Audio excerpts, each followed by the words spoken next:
La maison que l'on ne remarque pas. Elle était connue. Son nom circulait dans les réunions, les écrans, les conversations. Elle décidait, parlait, avançait. On l'écoutait parce qu'elle savait. On l'admirait parce qu'elle réussissait. Quand elle entrait dans une pièce, elle apportait la lumière. Mais chaque soir, elle revenait à une maison qui ne faisait pas de bruit. Une maison qui ne demandait rien. Une maison qui tenait. Dans cette maison, il y avait un homme. Il ne portait pas de titre visible. Personne ne l'applaudissait pour ce qu'il faisait. Mais il était là avant, pendant, après. Quand les décisions du monde pesaient lourd sur ses épaules, c'est lui qui écoutait sans interrompre. Quand elle doutait, il ne cherchait pas à briller à sa place, il devenait calme.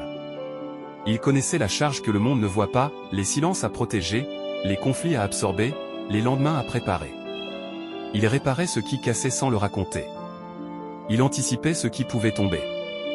Il faisait en sorte que le chaos s'arrête à la porte. Dehors, elle gagnait des batailles. Dedans, il gardait la paix. Elle pouvait être tout ce qu'elle voulait dans la société. Mais à la maison, elle déposait son armure. Et lui ne cherchait pas à être le roi, il acceptait d'être le socle.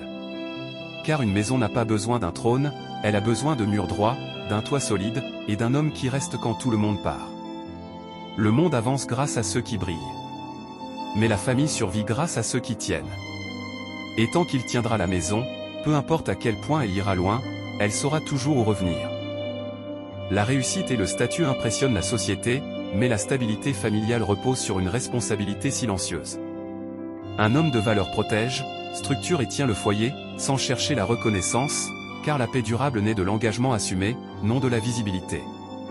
Abonne-toi pour du contenu qui forge l'esprit et renforce les valeurs.